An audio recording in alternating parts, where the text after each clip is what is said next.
Shalom saudara, Gembala kita, Pendeta Dr. Insinyur Niko Nyotraharjo, selalu mengajarkan supaya kita hidup untuk menyenangkan hati Tuhan. Namun, ada satu pengajaran dari kelompok Hyper Grace yang mengatakan bahwa hanya dengan menerima Yesus sebagai Tuhan, kita sudah sepenuhnya menyenangkan Tuhan tanpa perlu melakukan apa-apa lagi. Pandangan tersebut sangatlah menyesatkan.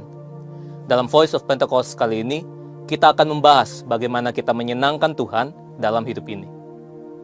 Paulus mengatakan bahwa keselamatan hanya karena kasih karunia atau pemberian Allah saja dan bukan hasil usaha manusia.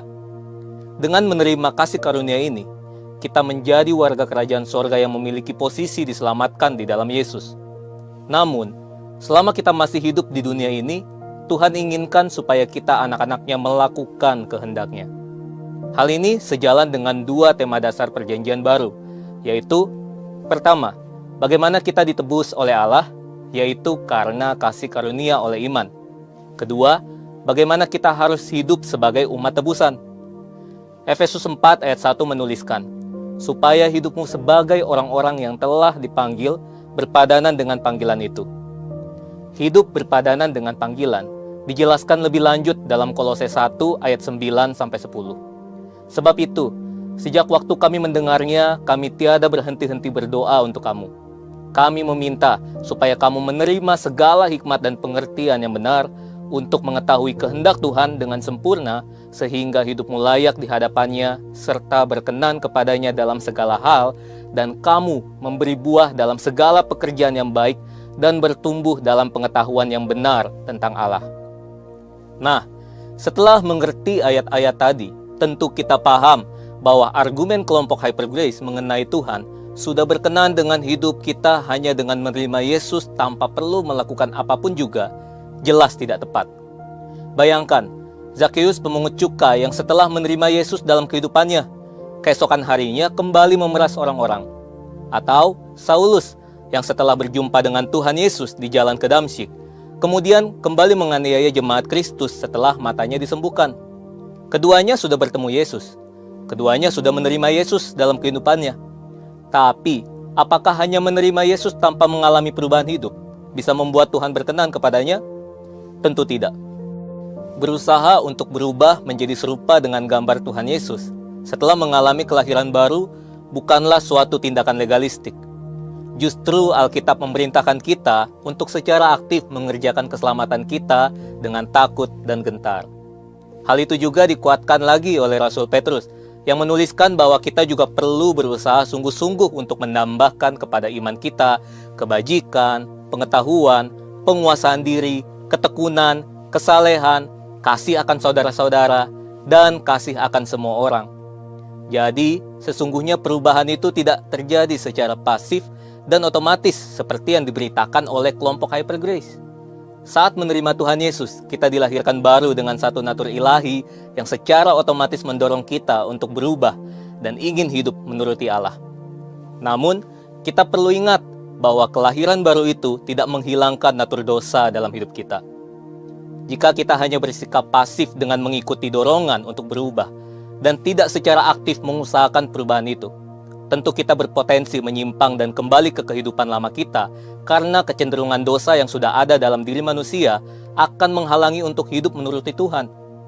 Selain itu, kita juga hidup di dunia dengan sistem yang memang menentang Allah. Tanpa kuasa Roh Kudus, tidaklah mungkin kita bisa berubah. Tapi tanpa kita berusaha untuk mengerjakan keselamatan, perubahan pun tidak akan terjadi. Setelah kita berubah, Tuhan juga ingin hidup kita berbuah. Paulus menuliskan bahwa kehendak Tuhan yang sempurna itu adalah hidup yang memberi buah dalam segala pekerjaan yang baik, serta bertumbuh dalam pengetahuan yang benar tentang Allah. Berbuah bagi Tuhan secara sederhana berarti hidup seperti Kristus telah hidup. Berusaha untuk hidup seperti Kristus itu tentu tidak legalistik. Rasul Paulus dalam 1 Korintus 15 ayat 10 mengatakan, "Tetapi karena kasih karunia Allah, aku ada sebagaimana aku ada sekarang, dan kasih karunia yang dianugerahkannya kepadaku tidak sia-sia. Sebaliknya, aku telah bekerja lebih keras daripada mereka semua, tetapi bukannya aku, melainkan kasih karunia Allah yang menyertai aku." Jadi, Bagaimana kita menyenangkan Tuhan? Dengan berubah seperti Kristus dan berbuah baginya. Saudara, untuk penjelasan lebih lengkapnya dari tim teologi kami, silakan klik link yang ada di atas atau scan QR Code yang tersedia. Tuhan Yesus memberkati. Haleluya. Shalom Bapak Ibu Saudara. Lebih dahsyat lagi angkat tangannya. Shalom. Haleluya. Saya percaya pagi hari ini kita bersemangat, amin, untuk memuji, memuliakan Tuhan. Sama-sama kita mau sembah Tuhan. Bapak Ibu yang ada di rumah-rumah yang menyaksikan secara online, mari sama-sama juga kita masuk dalam hadirat Tuhan. Mari sama-sama dengan sukacita, dengan ucapan syukur dan terima kasih kita. Karena sepanjang minggu ini Tuhan memberkati setiap kita. Dia menolong setiap kita, memberikan kita kesehatan, memberikan kita kekuatan, bahkan sampai kita ada saat ini. Itu semua karena kebaikan Tuhan, kasih Tuhan yang sungguh mulia tercurah bagi setiap kita. Pengorbanannya di Kalvari, pengorbanannya bagi setiap kita, bagi Bapak Ibu Saudara, bagi setiap kita. Mari sama-sama ucapkan terima kasih kepada Tuhan. Haleluya. Terima kasih Tuhan, terima kasih buat kebaikan-Mu Tuhan. Terima kasih Tuhan buat anugerah-Mu, buat kasih Tuhan. Terpujilah Tuhan, terpujilah nama-Mu Tuhan. Mari sembah Dia lebih lagi, angkat pujian-Mu, naikkan ucapan syukur. Terima kasih Tuhan. Mari sembah Dia dalam roh dan kebenaran. Mari sembah lebih lagi.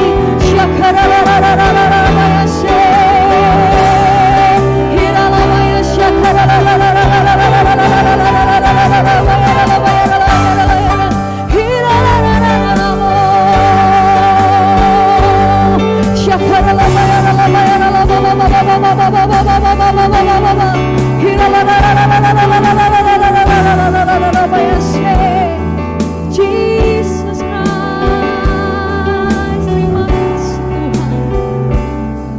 Yes Tuhan, kasih Tuhan sungguh mulia, tulus dan sempurna mengasihiku. Pengorbanan di Kalvari sungguh berharga, Kau tebus dosaku. Terpujilah Tuhan Yesus, katakan, ditinggikan di atas pujian. Dari dalam lubuk hati kami, dari dalam lubuk hatiku, ku sujud dan berterima kasih. Tepuk tangan bagi Allah kita. Haleluya. Kasih Tuhan tak bersyarat, tak bersyarat, tak seperti cinta yang ada di dunia, yang selalu memberi lebih dari yang layak ku terima di hidupku.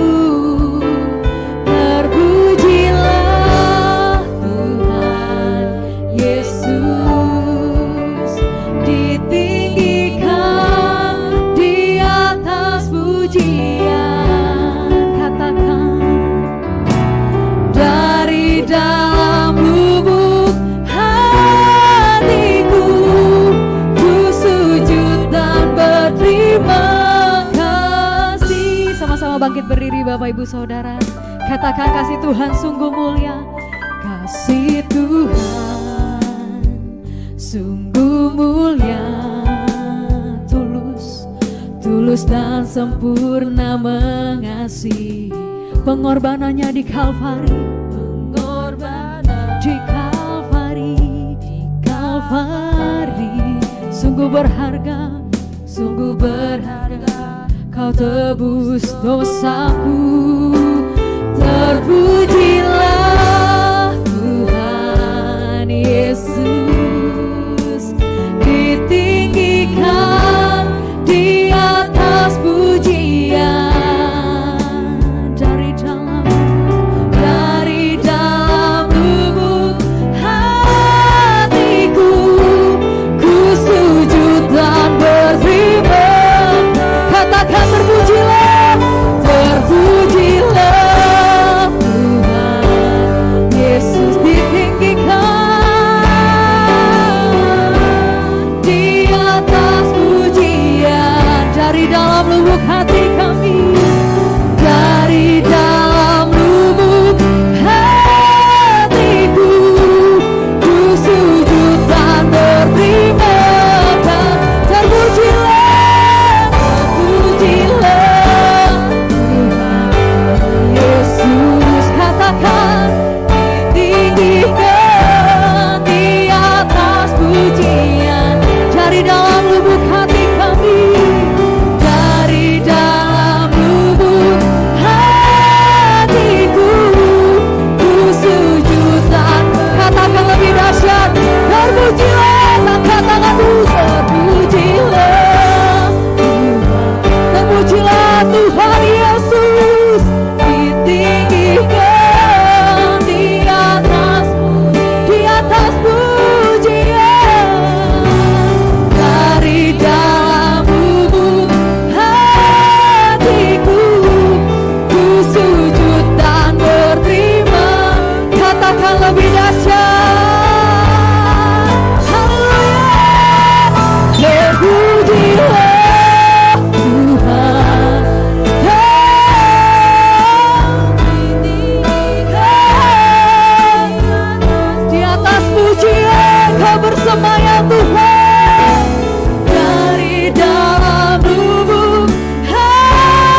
Pagi hari ini, mari lebih lagi sembah Tuhan. Waktu kita dengan Tuhan, mari ucapkan syukur pada Tuhan. Mari tinggikan namanya, mari tinggikan lebih lagi Yesus.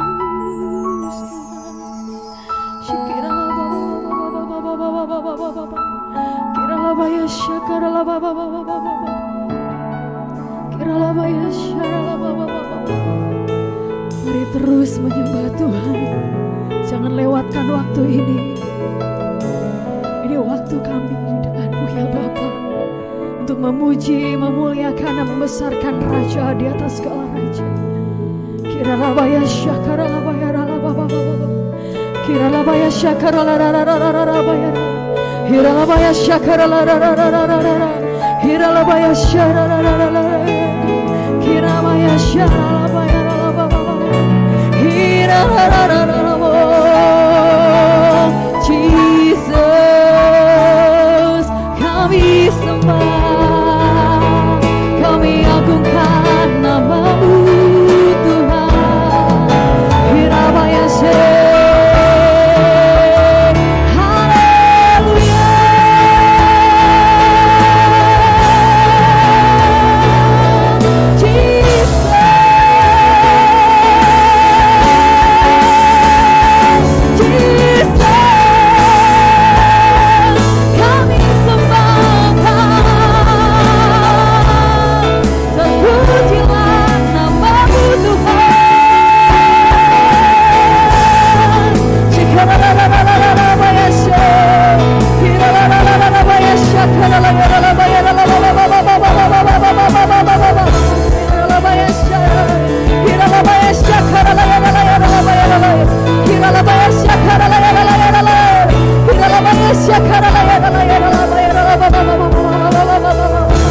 haleluya. Jesus Christ. Haleluya Yesus. Terpujilah Tuhan Yesus. Ditinggikan di atas pujian. Kami tinggikan Kau Tuhan.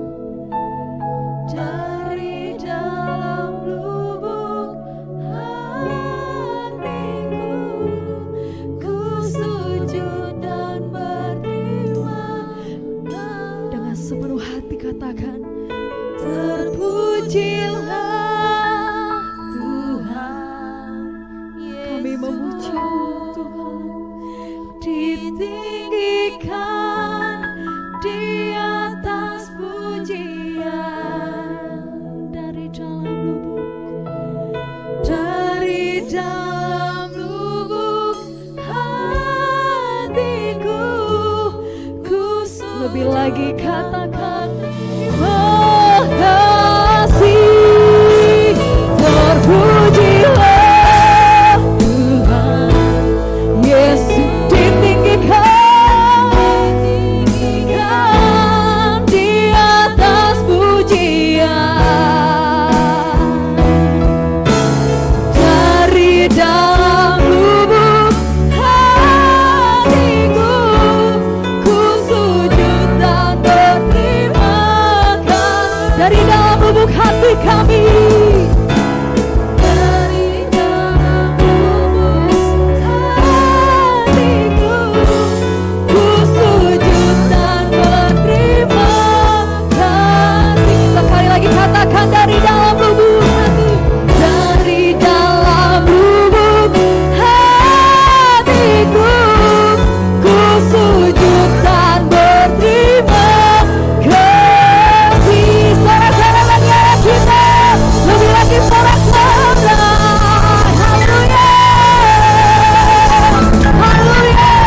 Terpujilah nama-Mu Tuhan, Raja di atas segala raja, Allah kami yang hidup, yang kami sembah, yang kami tinggikan, yang kami agungkan sampai selama-lamanya. Setiap kita yang siap memuji Tuhan sama-sama dengan saya katakan, Amin. Haleluya. Sorak-sorak lebih lagi bagi Allah kita. Haleluya. Dengan sukacita kita mau katakan, Roh Kudus tercurah di tempat ini. Amin. Haleluya.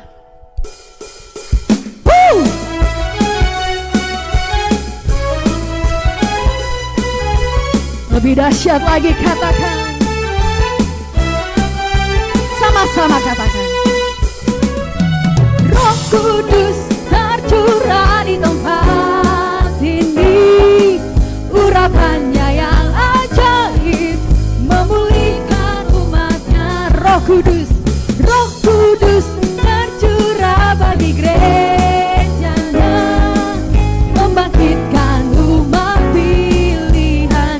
Hari ini apa harinya Tuhan? Hari inilah harinya Tuhan. Saat pembebasan tiba, katakan belenggu di dosa dibebaskan. Belenggu dosa tadi bersorak bagi Dia. Sama-sama ikuti saya. Hey!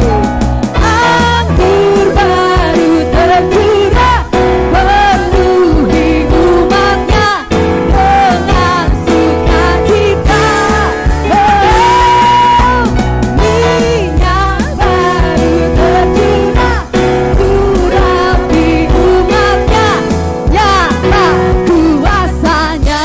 Tepuk tangan bagi Allah kita. Roh Kudus tercurah di tempat ini, amin.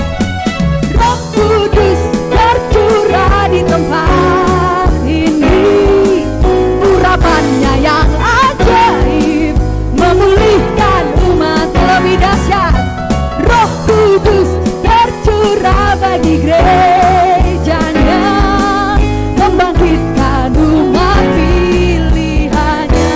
Sama-sama katakan, hari ini harinya Tuhan. Hari inilah harinya Tuhan, saat pembebasan tiba, belenggu dosa tadi patahkan. Come on, mari bersama. Saya mau dengar suaranya jemaat Tuhan. Hey, anggur baru tercurah, penuhi umatnya dengan sukacita. Minyak baru tercurah, urapi umatnya, nyataku. Semuanya sama-sama katakan lagi. Anggur baru terasik, penuhi umatnya dengan sukacita. Come on lagi, lebih dahsyat. Minyak baru tercurah, urapi umatnya, nyata kuat. Lebih lagi katakan. Anggur baru tercurah, penuhi umatnya dengan sukacita. Minyak baru tercurah, urapi umatnya, nyata kuasanya, nyata kuasanya, nyata kuas. Lebih dahsyat katakan kuasanya, nyata kuasanya. Haleluya, nyata kuasa Tuhan di tempat ini. Haleluya, sorak-sorak lagi. Haleluya, haleluya. Bersama dengan Tuhan kita akan terbang, amin. Katakan dengan kanan, kiri, depan, belakang, Bapak Ibu Saudara, kita terbang bersama dengan Tuhan. Kita terbang bersama dengan Tuhan hari ini. Haleluya.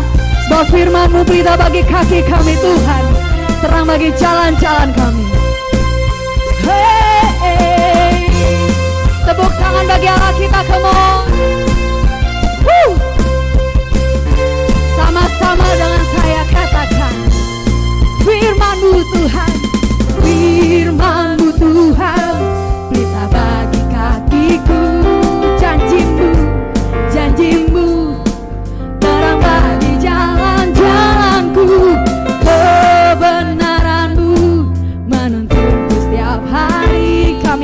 menantikanmu, ku menantikanmu. Beri kekuatan baru, semuanya terbang. Bukan terbang tinggi di awan, bersamamu dalam kemuliaan. Sebab firman-Mu, firman-Mu teguh menopang. Bukan aman di dalam-Mu Tuhan. Tepuk tangan lagi, come on. Haleluya.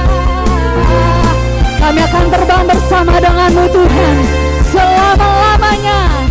Sama-sama katakan kembali. Firman-Mu Tuhan, kita bagi kakiku, janji-Mu terang bagi jalan-jalanku. Kebenaran-Mu menuntunku setiap hari. Ku menantikan, ku menantikan. Semuanya boleh rentangkan tangannya sama-sama. Ku kan terbang tinggi di awan, bersamamu dalam kemuliaan. Sebab firman-Mu teguh menopang. Bukan aman di dalam-Mu. Sama-sama terbangkan tangannya, rentangkan. Bukan terbang, asik. Bersamamu dalam kemuliaan. Sebab firman-Mu teguh menopang. Bukan aman di dalam-Mu Tuhan. Terbang bersama Tuhan. Bukan terbang tinggi di awan. Kemuliaan, sebab firman-Mu teguh menopang. Bukan aman di dalam-Mu Tuhan. Bukan aman. Lebih dahsyat katakan cuma Tuhan. Bukan aman di dalam-Mu Tuhan. Haleluya. Yang percaya kita adalah anak-anak Tuhan yang siap terbang bersama dengan Tuhan. Sorak-sorai haleluya. Woo! Haleluya. Percaya di dalam Tuhan kita aman, amin. Sebelum duduk kita sama-sama katakan dengan kanan kirinya, kita aman bersama dengan Tuhan. Lebih dahsyat lagi, saya mau dengar suaranya lagi. Sama-sama dengan kanan kirimu. Kita aman bersama dengan Tuhan. Haleluya. Terpujilah Tuhan Yesus. Haleluya. Silakan duduk Bapak Ibu Saudara. Halo Yesus. Kami percaya Tuhan, bahwa ketika kami bersama dengan Tuhan, apapun masalah yang kami hadapi Tuhan, Engkau mendengar setiap seruan doa kami. Engkau menjawab lebih dari yang kami harapkan. Bahkan dengan cara-Mu yang tepat ya Bapa, kami akan melihat Engkau akan jadikan semuanya. Haleluya Yesus.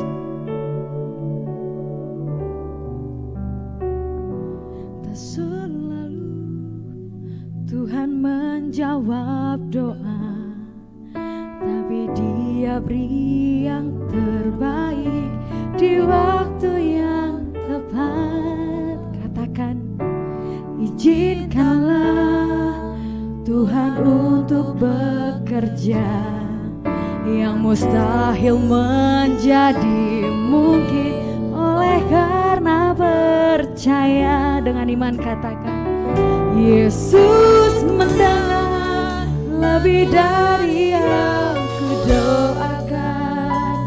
Yesus menjawab lebih dari yang kuharapkan. Dengan caranya di waktu yang tepat, ku kan melihat Dia jadikan semua. Tepuk tangan bagi Allah kita. Wow. Dengan iman iman sama-sama katakan. Tak selalu Tuhan menjawab doa, namun Dia beri yang terbaik di waktu yang tepat.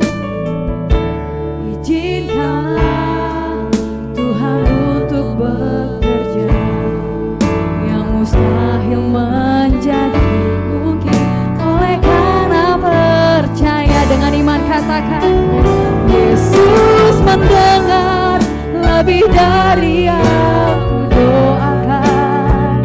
Yesus menjawab lebih dari yang kuharapkan.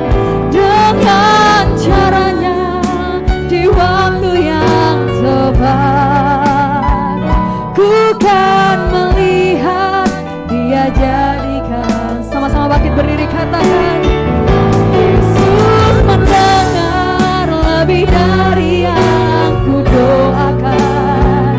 Yesus menjawab lebih dari yang kuharapkan. Dengan caranya di waktu yang tepat, ku kan melihat Dia jadikan semua. Yesus mendengar, Yesus mendengar lebih dari yang kudoakan. Yes. Yesus menjawab lebih dari yang kuharapkan. Yes.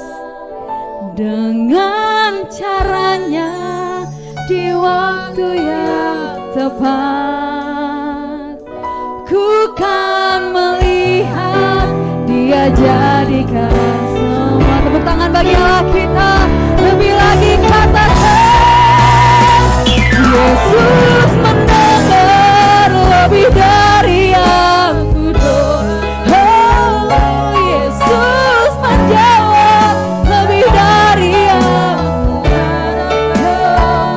Dengan caranya di waktu yang tepat, ku kan melihat Dia jadikan semua. Ku kan melihat, ku kan melihat Dia jadikan semua. Ku kan melihat Dia jadikan semua. Mari kita berikan tepuk tangan dahsyat buat Tuhan kita. Haleluya, haleluya, haleluya Tuhan. Siara labadah ya Bapa dalam surga, terima kasih Tuhan. Kalau kami mengerti Tuhan, Engkau yang hadir di tempat ini Tuhan. Engkau yang menjawab setiap doa kami. Engkau yang jawab setiap pergumulan kami. Engkau yang dengar setiap doa kami Tuhan. Kami percaya Tuhan ada karya tangan Tuhan yang besar terjadi di tempat ini Tuhan. Di GBI Home Palem Galaksi. Setiap anak-anak-Mu, jemaat-Mu yang hadir, pelayan yang melayani Tuhan, anak sekolah minggu, guru sekolah minggu, asir, semua mengalami karya Tuhan. Terima kasih Tuhan, ini kami materaikan doa kami dalam nama Tuhan Yesus Kristus. Haleluya, amin. Berikan tepuk tangan dan buat Tuhan kita. Haleluya. Silakan duduk dalam hadirat Tuhan. Haleluya, puji nama Tuhan. Seperti biasa, karena ini secara online, saya akan menggunakan diri saya Andi. Shalom juga yang untuk yang onsite, yang online, yang Zoom, yang nanti nonton YouTube. Terima kasih untuk imam musik, WL, semua singer. Puji nama Tuhan. Haleluya. Sebelumnya saya minta maaf kalau nanti akan ke paus karena ada suara-suara batuk dari saya. Karena saya sudah mengalami batuk ini lebih dari 4 minggu. Dan puji Tuhan, semalam saya doa sama Tuhan, Tuhan tolong Tuhan, saya mau memberitakan firman-Mu. Saya minta Tuhan tolong pulihkan, Tuhan pulihkan. Saya doa, saya tidur, saya bangun tetap sakit. Nah, jadi apakah karya tangan Tuhan tidak ada? Tetap ada. Kita mau bahas hari ini tentang karya tangan Tuhan. Puji nama Tuhan. Sudah kelihatan ya firman Tuhan yang tertera di depan layar TV yang saudara lihat ataupun yang di online. Waduh, kaget saya. Oke, sebentar ya saudara. Oke. Langsung masuk firman. Dari awal tahun 2024 ini hingga sampai sudah mau akhir ya, bulan Maret 2024 ini, saya yakin dan sungguh amat percaya karya tangan Tuhan, kebaikan Tuhan itu sudah ada dalam hidup kita. Amin. Coba bilang kiri kanan yang ngalamin kebaikan Tuhan enggak gitu. Kalau dijawab ya kayaknya nggak tahu deh. Nah itu hati-hati. Karena setiap kita pasti ngalamin namanya karya tangan Tuhan. Ini sekali lagi saya minta maaf ya. Ini saya pakai suara saya cuma 1/4 doang ini. Biasa saya bawa khotbah nggak segini. Tapi karena saya mesti jaga saya punya suara supaya nggak ohok-ohok. Ya saya mesti jaga suara saya. Tapi kedengeran tidak? Kedengeran? Apakah bikin ngantuk? Atau saya butuh penerjemah di sini satu orang? Oke. Saya mau bilang awal tahun ini saya begitu mendapatkan kebaikan Tuhan, begitu juga saudara, amin. Dan saya mendapatkan satu rema yang besar di awal tahun ini mengenai tentang karya Tuhan. Ternyata karya Tuhan itu, kebaikan Tuhan itu, seninya Tuhan itu enggak cuman di hal-hal yang enak-enak aja. Amin. Ternyata karya Tuhan itu ada juga di hal-hal yang enggak enak. Di hal-hal yang kita pikir kok begini ya Tuhan.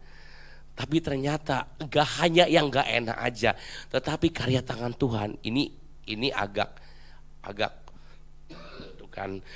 kontroversial. Saya mau bilang karya tangan Tuhan itu ada juga di dosa kita.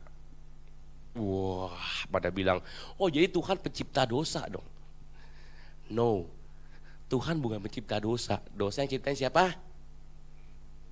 Iblis. Iblis yang ngajarin dosa itu pertama kali Taman Eden.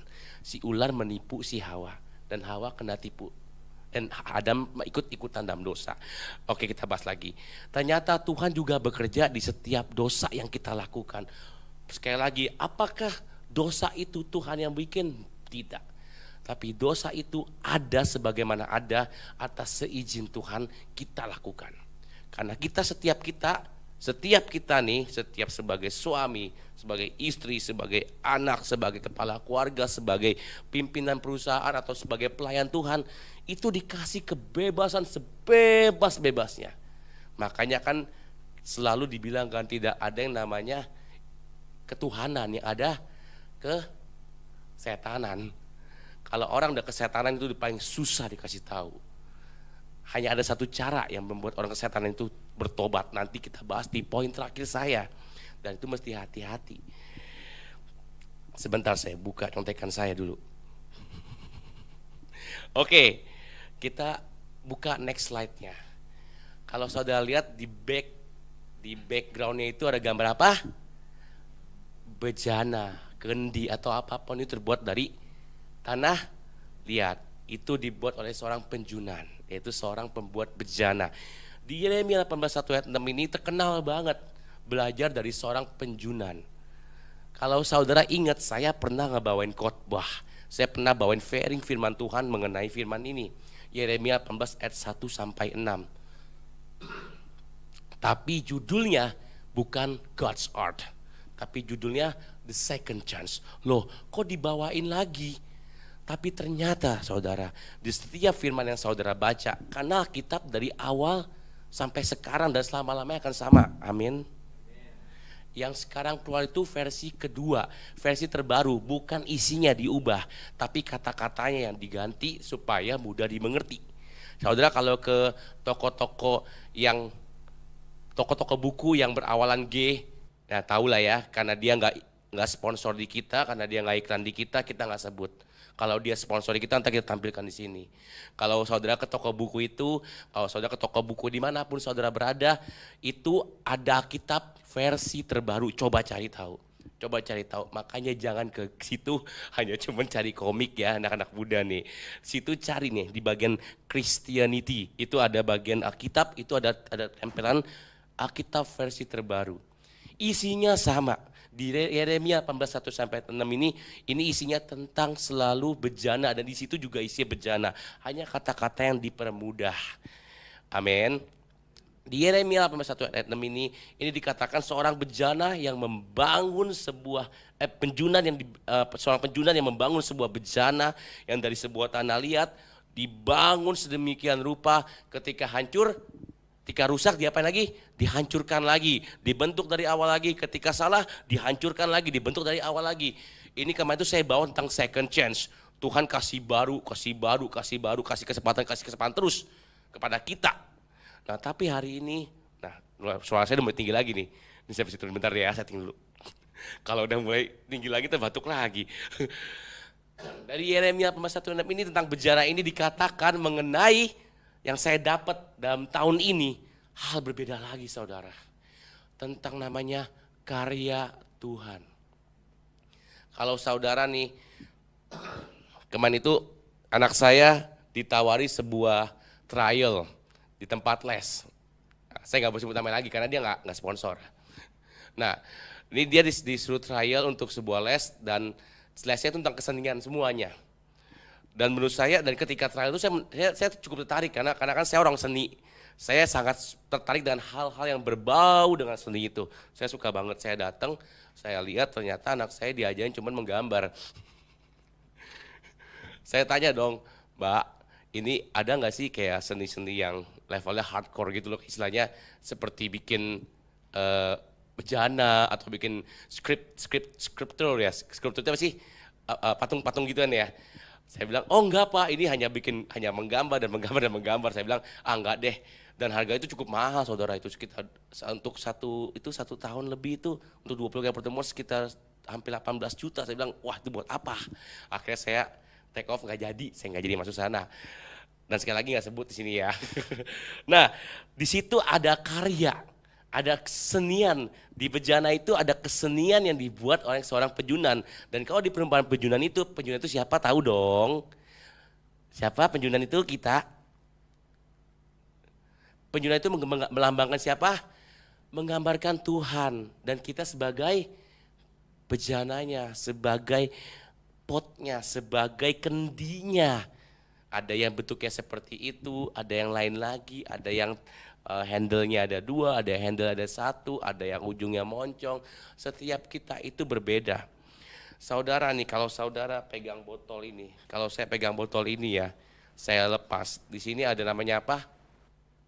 Sidik jari. Dan misalnya saya kasih ini ke Bapak Roy pegang, di sini ada sidik jari siapa? Bapak Roy dan saya. Dan ketika dicek di penyidikan itu sidik jari saya dengan Bapak Roy berbeda enggak? Beda. Bahkan seorang kembar aja yang dari ratu rahim dan lahirnya bareng itu sidik jarinya beda. Kalau hewan beda enggak? Ada sidik jari enggak? Beda juga ya Pak? Hewan aja beda. Jadi setiap kita ini punya sidik jari berbeda. Setiap kita punya karya-karya dari Tuhan yang berbeda. Amin. Jadi jangan pernah ngiri dengan karya Tuhan terjadi dalam tetangga. Tetangga ganti mobil ngeliriknya setengah, pasti korupsi tuh. Sebelah tetangga masih single, perempuan cantik, mobilnya ganti terus, simpenan. Seperti itu. Nggak pernah keluar rumah, mobil ganti-ganti terus, dagang narkoba dia. Narkobanya online kali ya. Jadi setiap karya tangan Tuhan itu berbeda dalam hidup kita, dan setiap teman-teman kita, saudara semua berbeda. Jadi jangan pernah ngiri. Amin. Nah hari ini saya balik nih. Karya tangan Tuhan terjadi itu bukan hanya di hal yang enak-enak, tapi dalam setiap dosa kita ada karya tangan Tuhan. Dan Tuhan mau bicara di situ. Yuk kita next slide. Nah saya mau cerita. Belajar dari karya terdekat. Kalau saudara cek, kalau saudara recheck diri saudara, ada nggak karya Tuhan yang terjadi dalam hidup kita melalui dosa? Kalau saya dulu ya, saya ada. Tapi ini saya melambangkan dari sebuah cerita yang saya alami dari kisah nyata saya sendiri. Dan ini saya pernah bawain ke teman-teman tim core. Jadi tahun lalu saya lupa tepatnya kapan saya mengalami sakit pergelangan tangan kiri saya itu lama banget. Itu 1 tahun lebih. Kenapa? Kenapa saya sakitnya itu ketika saya lagi kerja, saya mau ketik, saya ada bangku dong. Saya mau ketik, saya mau duduk, itu anak saya nggak sengaja tarik bangkunya. Dan akhirnya saya sedikit break dance. Saya lupa badan saya udah 90 kilo lebih. Dan saya tangan cuma satu tangan. Itu ada bunyi keletuk gitu. Wah itu dahsyat banget. Saya habis jatuh, saya loncat. Wow. Itu sakit banget. Ini saya sebenarnya ada foto tuh, saya sampai foto ke deket. Saya ada foto, cuman fotonya saya hilang kayak. Di sebelah kiri saya tuh ada muncul namanya kista ganglion. Kista ganglion itu terjadi karena ada cedera yang lumayan besar dalam pergelangan tangan otot kita. Kenapa saya tahu? Karena saya cek. Akhirnya saya sakit itu sakit lama banget. Dan saya beraktivitas semua sakit banget. Jadi saya ini aktivitas saya nggak selalu bawa mobil. Saya rata-rata hampir 90% aktivitas saya bawa motor. Dari Senin sampai ketemu Senin lagi saya bawa motor. Nah saya kan naik motor itu kan ada yang namanya rem ya. Gas terus kan ada rem kan. Dan rem itu ada kanan ada kiri. Saya pakai Matic saudara. Ketika rem itu kan kalau rem kanan doang ya bapak-bapak kalau bawa motor kalau rem kanan doang bahaya nggak kalau lagi licin? Bahaya dong. Apa Pak Budi kalau lagi rem kanan pasti jatuh ya Pak ya? Jatuhnya. Saya mesti rem kiri. Dan waktu saya rem pakai tangan kiri saya saya ngejerit, au. Suara saya ini banget ya, au. Saya sakit banget. Saya mau rem pakai tangan kiri saya sakitnya luar biasa. Sakit, tersakit-sakitnya. Ini beneran loh, saya bukannya melebaikan, tapi ya kalau saudara bilang saya, bohong kamu, saya doakan terjadi pada saudara. Ini bener sakit banget saudara, saya terganggu banget aktivitas saya yang menggunakan motor setiap hari, setiap kena goncangan, juduk au, mau ngerem tuh kan pakai jari ya saudara ya. Ya saudara ya. Itu sakit banget luar biasa. Ini ternyata Tuhan lagi berkarya sama saya. Dan saya mendapatkan rema yang luar biasa. Tuhan apa sih maksudnya ini? Dan saya belajar dari namanya tuh yang pertama. Silakan. Poin pertama yaitu sakit karena dosa. Sakit karena saya jatuh. Saudara inget gak nih? Pertama kali saudara masuk kerja kantor. Masuk kerja yang benar-benar baru, fresh lah. Misalnya pindah ke kantor A. Pertama di pikiran kita apa? Saya akan berikan yang terbaik. Saya akan berikan terbagus dalam hidup saya. Akhirnya kerja, tiba-tiba supervisor telepon, ting. Pak, itu salah tuh, masukinnya inputnya ganti. Langsung. Saya punya visi salah nih. Visi saya mau kasih yang terbaik.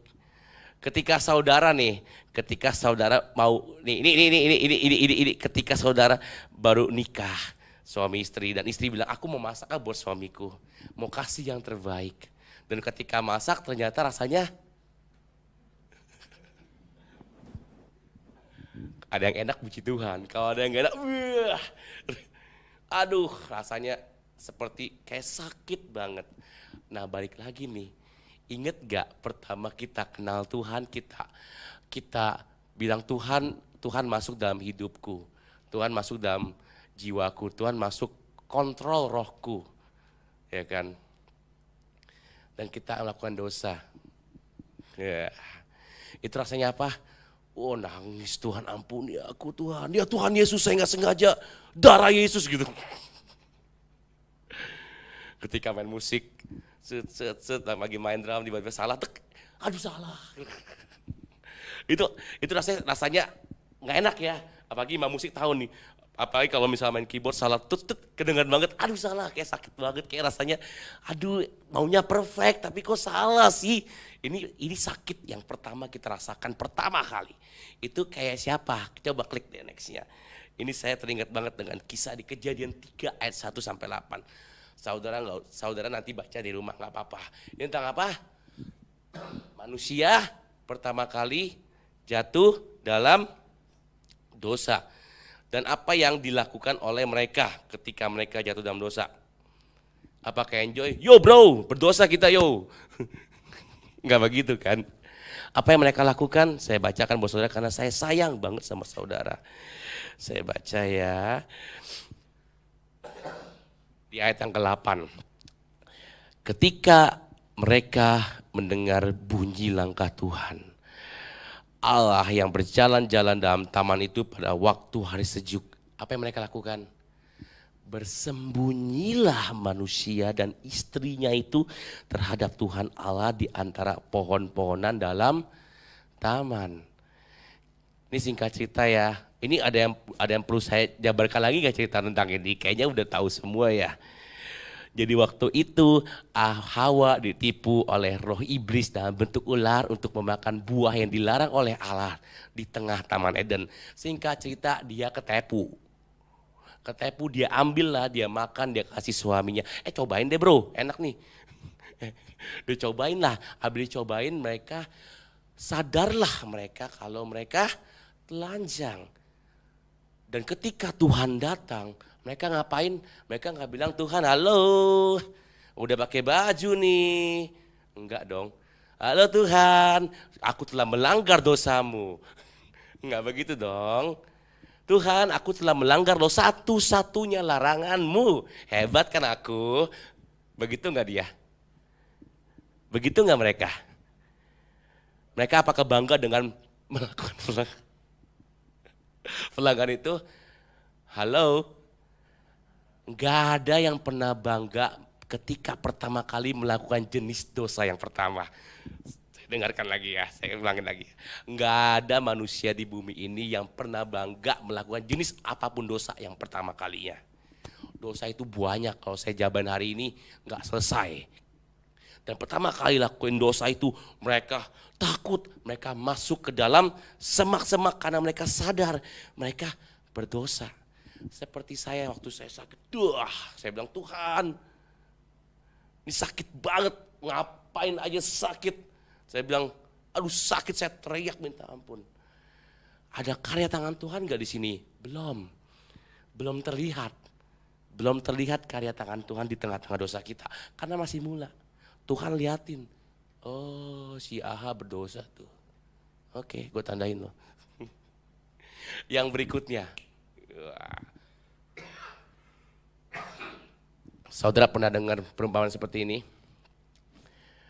Siapa yang suka, sebelum itu siapa yang suka minum kopi? Saya minum kopi, wah. Yang suka kopi pahit aja, tanpa gula, tanpa susu, angkat tangannya, ada nggak? Wah, ada teman lagi. Puji Tuhan. Enaknya kopi itu diminumnya pas lagi panas ya, apa jangan-jangan sini udah penganut sekte kopi dingin. Ada perumpamaan yang seperti ini kan, kopi itu dulunya hangat. Tapi sekarang dingin karena kau diamkan. Yang udah kecil seperti itu. Seperti perasaanku. Yang dulu menggebu-gebu tapi kau diamkan sekarang telah dingin kepadamu. Seperti ini kurang lebih. Kita kalau manusia yang poin kedua ini sudah terbiasa dengan dosa, bahaya. Bahaya banget. Saya dulu sebelum full team bertemu dengan Koroy dan teman-teman yang lainnya ini, saya tuh tipe pemain musik yang udah salah sekali, ya udahlah nggak apa-apa, yang lain juga salah. Ada toleransi terhadap dosa, ada toleransi dengan dosa yang saya lakukan, ada toleransi dosa yang sering kali kita bilang, ya udahlah, udah biasa dengan dosa ini, nggak apa-apalah, nanti Tuhan juga ampuni. Nah, baik lagi ke tangan saya. Ketika saya rem tangan seperti ini sakit, ini beneran. Ketika saya menggunakan jari saya itu pegangan tangan sakit luar biasa. Namanya manusia itu cerdik loh dengan hal-hal sakit. Namanya manusia itu, saya bilang cerdik enggak deh, licik ya manusia itu kadang-kadang. Saya punya cara untuk supaya enggak sakit. Saya rem dengan cara saya luruskan tangan saya. Nih kalau di online nih lihat nih ya. Saya menggunakan tangan saya rem pakai menggunakan telapak tangan saya majukan tangan saya rem begini. Susah nggak? Susah nggak? Susah nggak? Pertama kali melakukan dosa, ngumpetinnya susah nggak? Waduh gimana nih? Susah kan? Saya lakukan itu setahun, saudara. Tanpa kecelakaan sedikit pun. Setahun. Saya bawa motor, jangan-jangan saya bisa ikut sirkus lama-lama nih. Ntar sama saya rem pakai kaki. Saya rem pakai tangan itu saya nggak sakit loh. Pertanyaan saya, tangan saya masih sakit gak? Tangan saya masih sakit gak? Pergelangan tangan saya masih mengalami gangguan gak? Masih. Ini dia, ketika kita melakukan dosa, wah Tuhan ampuni aku. Tapi kalau udah terbiasa bahaya. Ketika sedang santai itu bahaya. Seperti siapa? Kita buka firman Tuhan, kita klik di tak. Siapa ini? Udah tahu dong kisah ini siapa? Ini kerjasama. Ini kerjasama. Saya mau ngomong, hampir saya ngomong kata-kata eksplisit. Kerjasama yang sangat jahat antara Daud dengan Yoab untuk mengambil siapa? Mengambil Potifar? Salah ya? Kata Potifar, tempat dusuk kasih itu sini. Mau siapa? Istrinya siapa? Uria. Istri siapa namanya? Batseba. Yang begitu cantik, begitu mulus. Tapi karena dia kepengen banget, udahlah. Dia lupa dengan apa yang dia mau lakukan. Itu dosa. Itu dosa bro, katanya kan. Tapi tetap dilakukan enggak? Dia bikin skema yang begitu luar biasa dengan Yoab. Saya bacakan ya. 2 Samuel ayat 11 sampai ayat 15. Saya bacakan karena saya sayang sama saudara, saya bacakan walaupun suara saya kayak gini, saya bacakan buat saudara. 2 Samuel ayat 11, 2 Samuel pasal yang 11 ayat yang ke-15. Ditulisnya dalam surat itu, demikian tempatkanlah. Jadi si Daud itu kasih surat ke Yoab. Tempatkanlah Uria di barisan depan dalam pertempuran yang paling hebat. Wow. Tempatkanlah Uria di barisan depan dalam pertempuran paling hebat. Jadi kalau ada tempuran yang paling hebat tuh musuhnya tuh. Nih Uria nih yang lakinya Batseba ini. Yang gua pengen kata Daud kan, yang saya pengen taruh depan. Kemudian kamu mengundurkan diri daripadanya supaya ia apa? Meninggoy. Terbunuh mati. Ini udah kejahatan yang ini kalau kena pasal-pasal berlapis ya kok Kevin ya. Pembunuhan berencana apalagi nih. Tapi karena di Daud karena di raja aja untung aja nggak ada yang nuduh dia kan. Konspirasi lagi. Waduh, saya bilang. Di sini Daud seorang yang cinta Tuhan kayak apa sih? Cinta Tuhan luar biasa nggak? Jadi di antara kita semua ini nih, saya juga, bahkan gak ada Pak Im, saya bilang Pak Im juga, bahkan seorang pendeta besar juga.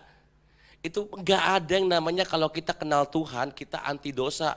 Kenal dosa kita kayak mental. Gak bisa, karena sifat dosa itu bentuknya menarik. Sifat dosa itu bentuknya mengikat, yang mantap, yang mulus, yang cantik, yang bagus. Yang pokoknya apapun yang kau inginkan kau ambil, itu dosa. Dosa itu kalau bentuknya serem-serem, ntar dibilang santet, pelet yang enggak ya. Nah ini istilahnya gak ada dosa itu yang bentuknya gak enak, menarik kok. Dan akhirnya dia singkirkan kecintaan Tuhan dia itu, dia singkirkan jabatan dia itu. Untuk apa? Melakukan dosa yang sangat tercela. Udah mulai terbiasa dengan dosa, gak apa-apalah.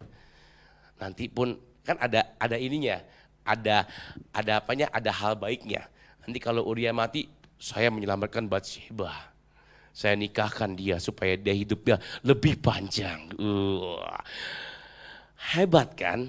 Kalau orang terbiasa dengan dosa, seperti itu kurang lebih. Nah ini bahaya. Ini bahaya. Sama-sama katakan dengan saya, ini bahaya. Terbiasa dengan dosa itu sangat bahaya saudara, benar-benar sangat bahaya. Saya mau cerita lagi, ini pengalaman saya pribadi. Jadi Beberapa bulan lalu ya, saya dengan istri saya, dengan anak saya bertiga naik mobil. Kita mau ke Mall Lipo, Mall Puri. Mall Lipo, Mall Puri, kita mau potong jalan, lewat jalan apa sih itu yang sebelah Indomaret. Jalan kecil lah pokoknya saya itu. Jalan kecil itu lagi jalan tiba-tiba ngeng, tiba-tiba ada motor tuh. Nggak pakai plat, nggak pakai helm, 2 orang. Motong saya, wut di kanan, terus dia bukan motong aja, dia ngerem. Sehingga saya mesti harus rem mendadak. Saya rem mendadak, wut, keluarkan, semua istri saya sama anaknya, gitu kan. Wah, ini dia nih. Keluar dong namanya apa, darah mudahnya. Saya kejar loh. Ini saya pengakuan dosa nih, nggak apa-apa. Depan mirror saya mengakuan dosa. Saya kejar istri saya bilang, udah jangan dikejar-kejar. Ya, tapi kan namanya laki-laki tuh kalau misalnya gitu makin panas ya Pak Budi ya Kak Evin ya. Jangan dikejar, saya kejar terus, saya kejar. Akhirnya udah, ternyata dia isi bensin literan isi bensin apa tuh? Eceran. Itu tangan gatel. Saya buka kaca. Shoot, ke kaca, saya bilang istri saya, yuk mundurin bangkunya. Mundurin bangkunya dong. Ya, sehatin dong. Dia ngegas. Dia bilang gini, ngapain lihat-lihat gitu? Wih panas ya kita ya. Hati saya kan lemah gitu. Saya lemah lembut. Saya jawabin dong, you berhenti sana, saya berhenti sana. Saya bilang, kalau ada orang lihat tuh berantem lagi jambak-jambakan. Dan lihat kalau jemaat GBI Home, misal Pak Budi lihat, itu kan Andi yang khotbah tadi berantem. Kan malu. Ini namanya terbiasa dan ada pembenaran. Lah aku kan gak salah. Bukan aku yang salah kok. Aku lengkap nih, SIM lengkap, STNK lengkap. Dia gak pakai helm, dia gak pakai plat. Kita berantemin aja. Untung puji Tuhan, karya tangan Tuhan sudah mulai terlihat nih. Udah mulai terlihat di sini. Kalau orang terbiasa dengan dosa mulai terlihat. Itu jalan 2 arah saudara, cuma 1 sama 2. Itu belakang bunyi. Tet. Mulai belok. Woi kalau mau berantem pinggir.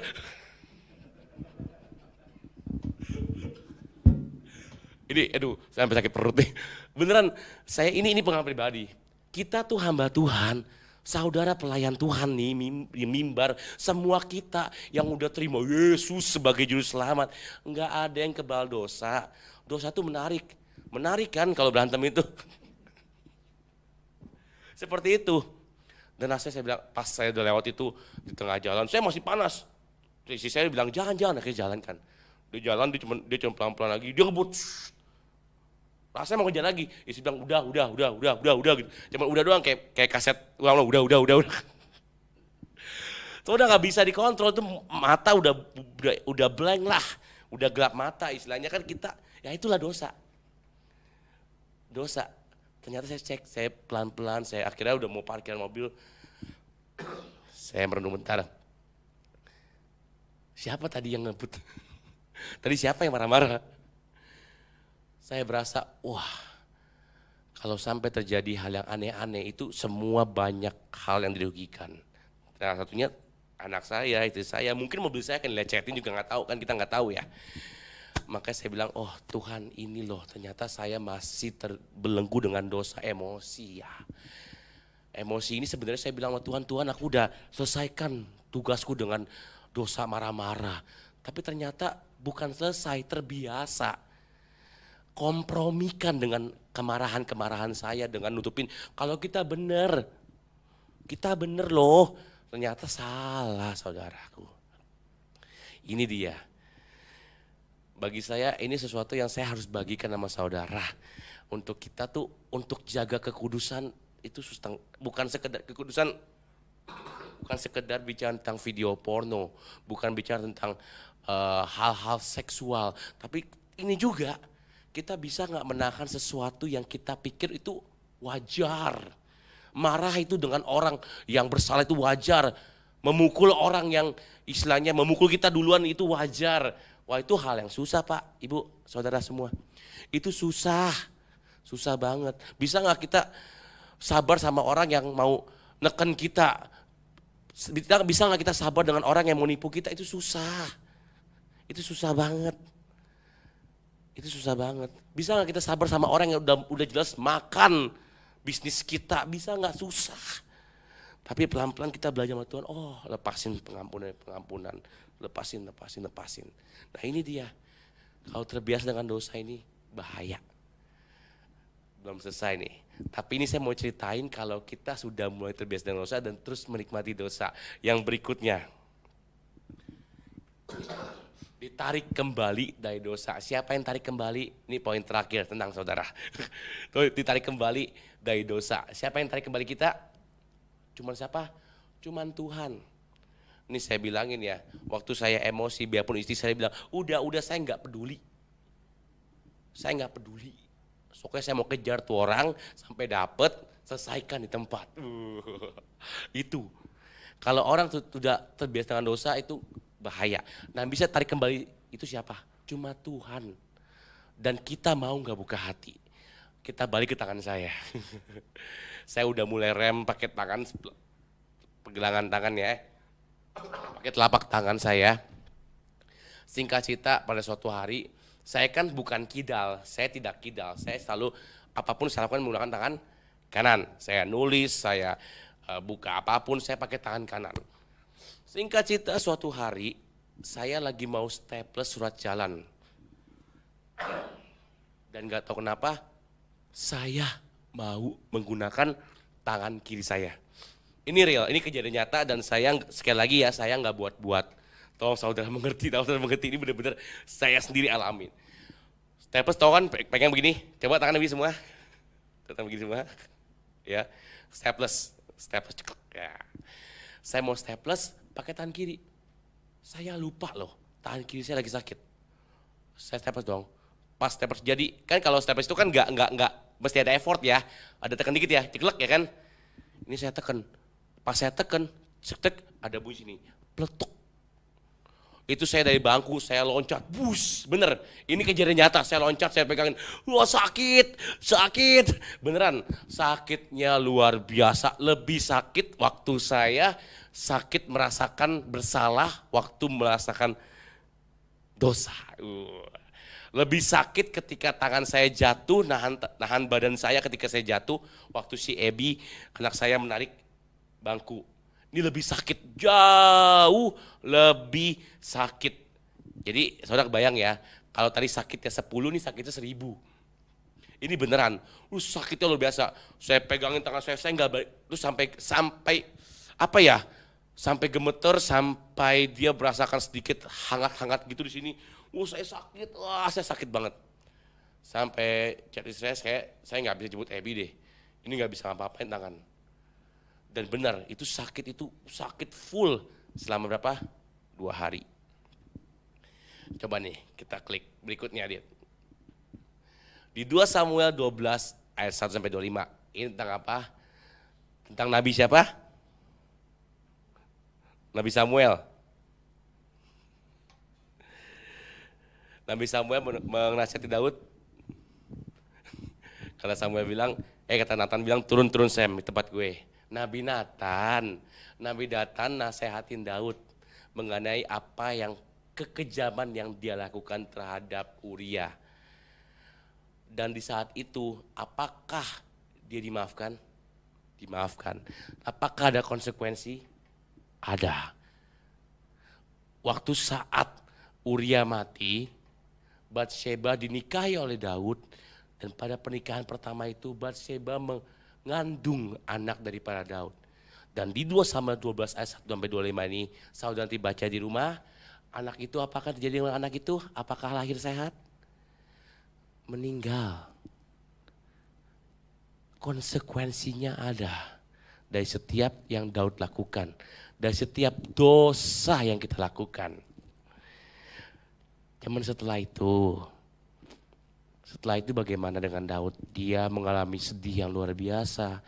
Dia masuk dalam kamar, ya dia berdoa, dia minta ampun, dia bersujud sampai berbaring penuh ke lantai. Dan terjadi setelah itu, siapakah anak berikutnya? Salomo. Anak yang tertulis di firman Tuhan. Raja yang begitu luar biasa yang tertulis di firman Tuhan. Jadi ketika kita melakukan dosa, kita mulai terbiasa dengan dosa, dan tiba-tiba ada kejadian besar yang terjadi dalam hidup kita yang membuat kita sakit luar biasa. Kita jangan berpikir Tuhan kenapa? Tuhan kok begitu? Harus tanya gini, saya kenapa? Coba dengar baik-baik ya.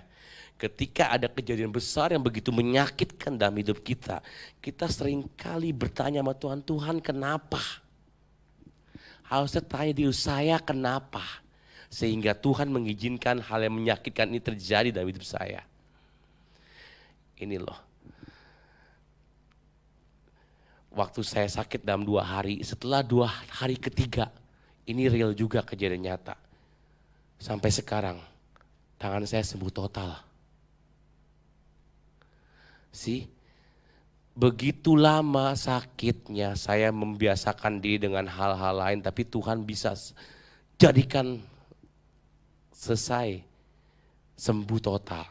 Ketika kita masuk dalam dosa, ketika kita masuk dalam dosa dan terbiasa dengan dosa, dan tiba-tiba terjadi hal yang menyakitkan pada kita, kita seringkali bilang Tuhan kok gak bela aku, Tuhan kok gak ingetin aku. Tuhan mungkin ingetin kita, Tuhan selalu ingetin kita, Tuhan selalu kasih tahu kita, Tuhan selalu memperingatkan kita. Tapi firman Tuhan bilang apa? Bilang firman Tuhan di Yesaya 59:1-2, sesungguhnya tangan Tuhan tidak kurang panjang untuk menyelamatkan, dan pendengarannya tidak kurang tajam untuk mendengar, tetapi merupakan pemisah antara kamu dan Allahmu ialah segala kejahatanmu, dan membuat dia menyembunyikan diri terhadap kamu sehingga ia tidak mendengar ialah segala dosamu. Seringkali kita bilang enggak kok kita ngakuin dosa, kita kayaknya fine-fine aja. Cek karakter. Apakah ada karakter kita yang gak berkenan di hadapan Tuhan? Apakah kita ketika kita lagi susah aja kita nangis-nangis sama Tuhan? Apakah ketika kita lagi happy? Apakah kita lagi kesulitan aja kita nangis-nangis sama Tuhan? Apakah ketika kita lagi dikejar-kejar masalah kita baru bersujud, mengangkat tangan, nangis Tuhan tolong? Dan ketika setelah Tuhan tolong, apa itu nangis? Apa itu sujud? Tuh ama begini aja bro, biar keren. Banyak seringkali kita seperti itu, saya juga. Dan tahun lalu tuh, tahun 2023 itu bagi saya itu merupakan tahun yang sangat cemerlang buat saya. Serius buat saya ya. Mungkin saudara mungkin ada pergumulan, tapi ini buat saya. Saya tahun 2023 itu saya mengalami hal-hal yang begitu luar biasa, begitu luar biasa, begitu luar biasa, sampai saya mempunyai titik karakter saya yang begitu aneh, yaitu saya mulai menyepelekan segala sesuatu dalam usaha saya. Ini benar terjadi. Ini kesaksian terakhir saya. Di awal 2024, 1 Januari ya, apa 2 Januari saya lupa tepatnya. 1 Januari ya, 2 Januari, oh istri saya 1 Januari masih libur, 2 Januari masuk kerja ya. Hari pertama dia masuk kerja, 2 Januari dia masuk kerja, saya masuk rumah sakit. Serius, saya mengalami sakit, saya mesti diinfus, saya mesti rawat inap. Setelah itu enggak selesai. Setelah masuk rumah sakit, saya mengalami bocor ban mobil. Kalau ban mobil itu Pak, Bapak Ibu nih, mungkin ini semua udah tahu lah, kayaknya udah tahu mobil juga. Kan kita nggak bisa ya kalau habis ban mobil coplok satu kita tambel, ini udah masuk segini nih batang besinya. Alhasil kita harus ganti ban mobil. Disuruh ganti ban mobil di awal tahun. Dan waktu bannya bocor itu saya lagi di satu mall. Nah, ini mall juga belum sponsor, saya nggak mau sebut, di Am Sutra. Saya di sana lagi mau ganti ban, hampir terjadi hujan besar. Saya mesti harusnya ada fotonya, ada videonya nih, ada videonya. Saya mesti ganti ban, saudara bayangin ya, ganti ban mobil dalam keadaan banjir sepergelangan kaki. Alhasil yang terjadi bannya nggak bisa dicabut. Ini bener. 2024 ini saya menyambut 2024 dengan hal-hal yang goib. Masuk rumah sakit, ban bocor, mesti ganti di tengah-tengah banjir. Singkat cerita saya minta ampun. Dan bukan hanya itu, tenang. Penghasilan saya sampai tanggal 25 ya, 0 rupiah. Tanya istri saya. 0 rupiah. Sama-sama bilang 0 rupiah. Bener, sampai bilang Tuhan kok, nah ini saya. Tuhan kok begini, Tuhan kok begitu. Saya melayani Tuhan loh. Saya main musik buat Tuhan, saya berikan terbaik buat Tuhan. Kok Tuhan kasih saya seperti ini? Di awal tahun orang bilang tahun ini banyak yang terima. Oh saya terima berkat ini, saya terima berkat itu, saya terima berkat ini dan itu. Kok saya nggak terima apa-apa? Malah saya terima yang goib-goib tadi. Masuk rumah sakit, ban bocor, mesti ganti di tengah banjir. Wah saya tanggal 26. Saya doa minta ampun sama Tuhan. Tuhan minta ampun. Ini kejadian real juga. Di tanggal 28 itu tiba-tiba. Ini kesannya ajaib banget ya. Tapi ini saya bilang minta ampun Tuhan, aku salah. Aku mau perbaiki karakterku, bantu aku perbaiki karakterku. Di tanggal 28 Januari Tuhan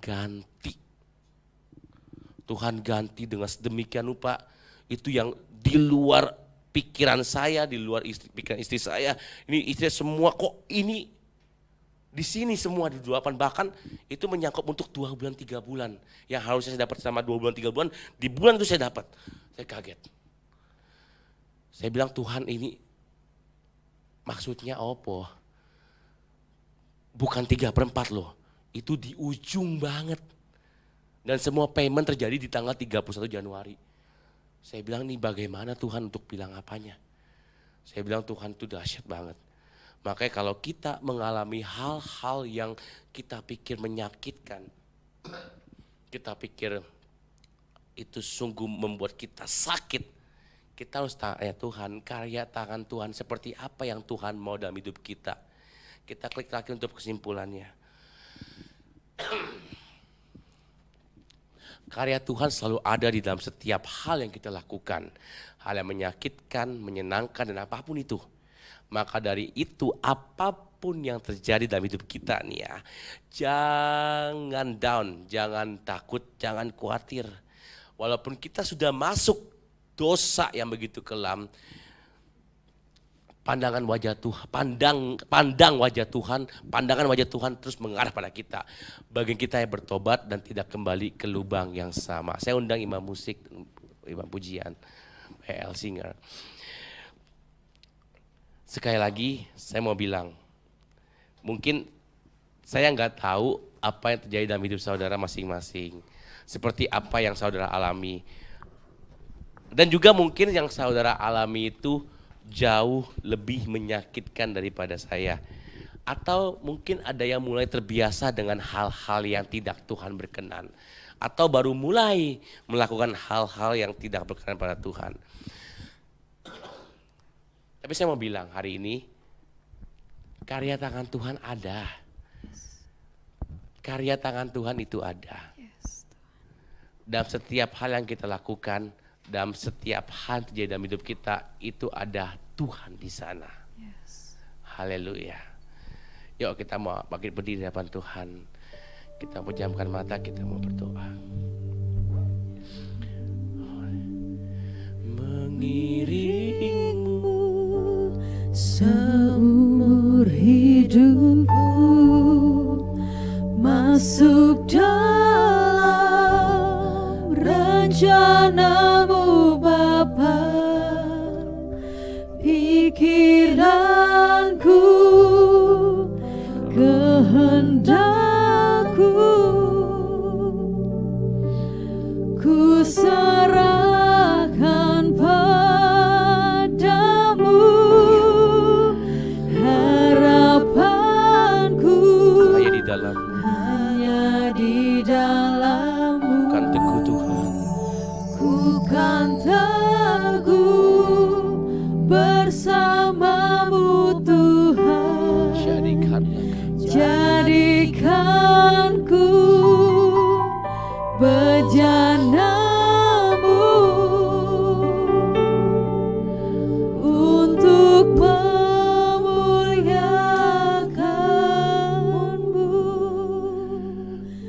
Bapa, terima kasih Tuhan. Ini kami Bapa, kami mau mengangkat wajah kami. Kami mau mengangkat tangan kami Tuhan. Dan kami mau katakan Tuhan, ini kami di hadapan-Mu, kami gak ada apa-apanya. Ampuni segala dosa kami Tuhan. Ampuni segala kesalahan kami. Kalau ada karakter kami Tuhan yang gak Engkau berkenan Tuhan, Engkau bantu kami untuk ubah. Karena kami tahu Tuhan, kedatangan-Mu semakin dekat. Ini udah bukan saatnya lagi kami memusingkan hal duniawi Tuhan. Kami mau bawa setiap keluarga kami, setiap pekerjaan kami, usaha kami, bisnis kami Tuhan, ke dalam tangan-Mu Tuhan. Bahkan seluruh aspek kehidupan kami serahkan padamu Tuhan Yesus. Pelayanan kami serahkan padamu Tuhan Yesus. Kami ingin gak ada apa-apanya Tuhan. Dan biarkanlah kalau ada kami di antara kami ada sakit penyakit Tuhan Yesus, atau kami yang masih terikat dengan dosa, atau kami yang terbeban berat Tuhan, dan hari ini Engkau angkat kami Tuhan, buat kami melihat sebagaimana kami menjadi bejana-Mu Tuhan. Terus bentuk kami Tuhan, terus urapi kami Tuhan, supaya kami terus menjadi seperti yang Engkau mau Tuhan. Karena kami tahu Tuhan, kalau kami berjalan sendiri kami gak akan mampu. Kalau kami melangkah sendiri kami gak akan mampu. Berikan kami kekuatan Tuhan, supaya kelak kami nanti Tuhan, kami bertemu dengan Engkau, kami berkata, aku siap kepadamu Tuhan. Ampuni kami Tuhan, bentuk kami Tuhan. Dan kalau kami masih terikat, tarik kami kembali Tuhan Yesus. Tarik kami kembali Tuhan Yesus. Di dalam nama Yesus segala dosa-dosa yang merintangi, dosa-dosa yang mengikat kami hancurkan, kami bakar di dalam nama Yesus Tuhan. Segala karakter-karakter yang gak baik dalam hidup kami mau ikat, kami mau hancurkan di dalam nama Yesus. Biarkan kami Tuhan menjadi orang yang baik di hadapan-Mu. Bukan hanya baik, kami mau benar di hadapan-Mu Tuhan. Terima kasih Tuhan, terima kasih Tuhan. Ini anak-anak laki-lakimu, ini anak-anak perempuanmu Tuhan. Engkau yang peluk, Engkau yang jamah, Engkau yang urapi Tuhan Yesus, supaya kami semua berkenan di hadapan-Mu Tuhan. Hamba kembalikan semua Tuhan kepadamu. Biarpun hamba selesai Tuhan, tapi Roh Kudus bekerja di setiap kami Tuhan. Haleluya Tuhan. Biar kami materaikan doa kami, hai dalam nama segala nama aja segala aja, yaitu Yesus Kristus mengiringmu seumur hidupku, masuk dalam rencana-Mu. Saudara yang dikasih Tuhan, kita bersatu hati dalam doa. Bapa, terima kasih Tuhan untuk penyertaan dan lawatan-Mu selama ibadah kami Tuhan. Kau yang urapi Tuhan, Bapak Andi yang telah menyampaikan firman-Mu Tuhan kepada kami semua Tuhan. Kau pakai dia lebih lagi Tuhan. Dan juga Engkau yang berikan juga kepada kami Tuhan, supaya kami dapat menjadi pelaku firman-Mu Tuhan. Kami percaya ada campur tangan-Mu Tuhan di setiap kehidupan kami. Dan kalau ada hal-hal yang terjadi dalam kehidupan kami, itu semua demi kebaikan kami Tuhan, untuk menyadarkan kami untuk lebih lagi dekat kepadamu dan kembali kepadamu Tuhan. Makasih Tuhan, kami bersehati Tuhan, berdoa untuk Gembala pembina kami Tuhan, Bapak Pendeta Niko Nyoto Raharjo Tuhan, beserta para wakilnya dan keluarga besarnya Tuhan.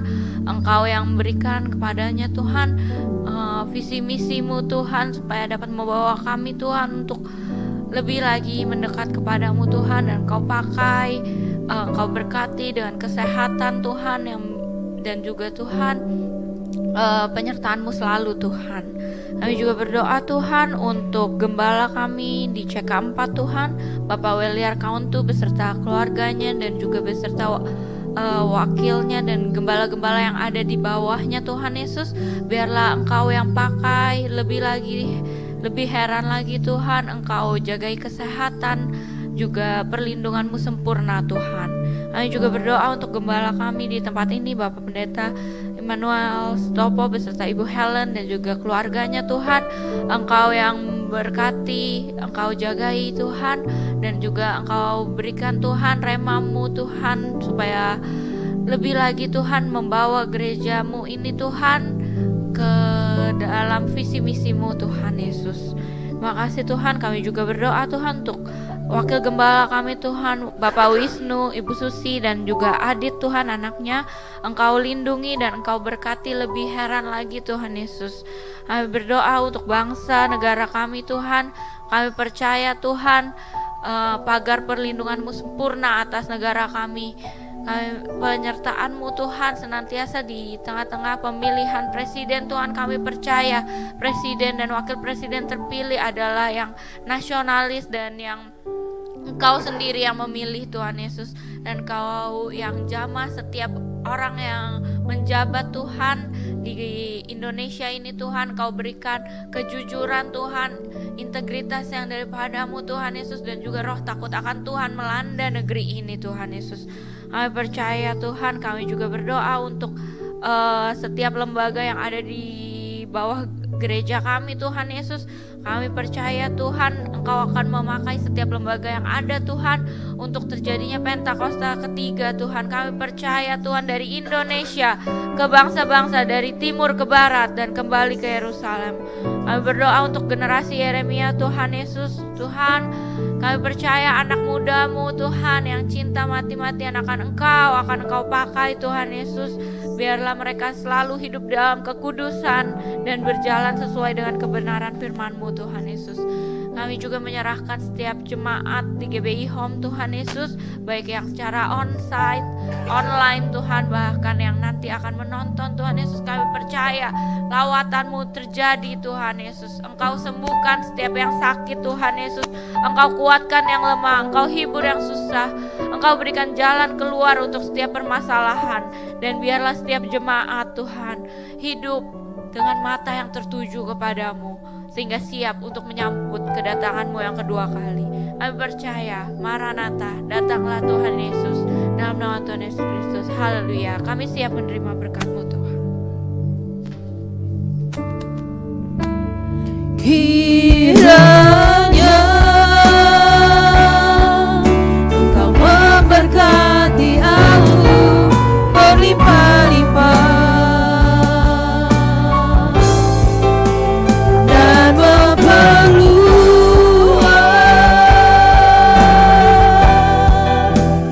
daerahku,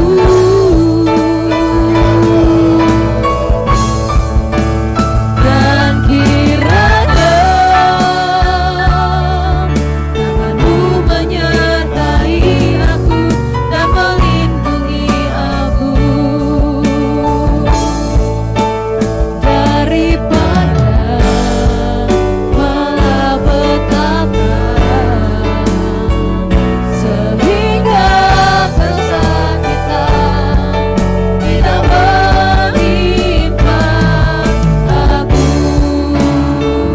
sehingga kesakitan tidak menimpa aku, sehingga kesakitan tidak menimpa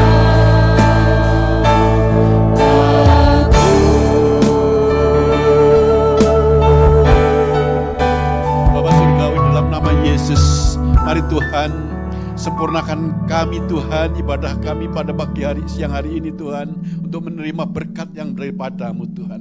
Kasih-kasih Tuhan, Tuhan memberkati Engkau dan melindungi Engkau. Tuhan menyinari Engkau dengan wajah-Nya dan memberi Engkau kasih karunia. Tuhan menghadapkan wajah-Nya kepadamu dan memberi Engkau damai sejahtera. Terimalah berkat yang berlimpah-limpah dari Allah Bapa yang Maha Kuasa. Cinta kasih yang sempurna dari Yesus Kristus Putra yang tunggal Tuhan kita, penyertaan dan penghiburan daripada Roh Kudus, kiranya menyertai saudara dan saya hari ini sampai kekal selama-lamanya. Setiap kita yang percaya dan diberkati sama-sama katakan amin. Ibadah telah selesai. Puji nama Tuhan, ibadat. Mari bersama-sama perkatakan iman dalam Mazmur 91. Dalam lindungan Allah. Orang yang duduk dalam lindungan yang maha tinggi dan bermalam dalam naungan yang maha kuasa akan berkata kepada Tuhan, tempat pelindunganku dan kubu pertahananku, Allahku yang kupercayai. Sungguh Tuhanlah yang akan melepaskan aku dari jerat penangkap burung, dari penyakit sampar yang busuk. Dengan kepaknya Tuhan akan menundungi aku, di bawah sayapnya aku akan berlindung, kesetiaannya ialah perisai dan pagar tembok. Aku tak usah takut terhadap kedahsyatan malam, terhadap panah yang terbang di waktu siang, terhadap penyakit sampar yang berjalan di dalam gelap, terhadap penyakit menular yang mengamuk di waktu petang. Walau 1000 orang rebah di sisiku dan 10.000 di sebelah kananku, tetapi itu tidak akan menimpa aku. Aku hanya menontonnya dengan mataku sendiri dan melihat pembalasan terhadap orang-orang fasik. Sebab Tuhan ialah tempat pelindunganku, yang maha tinggi telah kubuat tempat perteduhanku. Malapetaka tidak akan menimpa aku, dan tulah tidak akan mendekat kepada kemahku. Sebab malaikat-malaikatnya akan diperintahkannya kepadaku untuk menjaga aku di segala jalanku. Mereka akan menatang aku di atas tangannya, supaya kakiku jangan terantuk kepada batu. Singa dan ular tedung akan kulangkahi. Aku akan menginjak anak singa dan ular naga. Sungguh hatiku melekat kepada Tuhan, maka Tuhan akan meluputkan aku. Tuhan akan membentengi aku, sebab aku mengenal namanya. Bila aku berseru kepada Tuhan, Tuhan akan menjawab aku. Tuhan akan menyertai aku dalam kesesakan. Tuhan akan meluputkan aku dan memuliakan aku. Dengan panjang umur akan Tuhan kenyangkan aku, dan akan Tuhan perlihatkan kepadaku keselamatan daripadanya. Amin. Mari saya undang jemaat yang dikasihi Tuhan untuk kita bersama-sama memperkatakan apa yang dimaksud dengan Pentakosta ketiga. Pentakosta ketiga adalah pencurahan Roh Kudus yang dahsyat di zaman ini melebihi yang terjadi di Azusa Street. Pentakosta ketiga akan mengakibatkan penuaian jiwa yang terbesar dan yang terakhir sebelum Tuhan Yesus datang kembali. Pentakosta ketiga akan membangkitkan generasi Yeremia, yaitu anak-anak muda yang dipenuhi Roh Kudus, cinta mati-matian kepada Tuhan Yesus, tidak kompromi terhadap dosa, dan akan bergerak untuk memenangkan jiwa. Pentakosta ketiga lahir di Indonesia dan bergerak ke bangsa-bangsa. Gerakan ini dari timur ke barat dan akan kembali ke Yerusalem.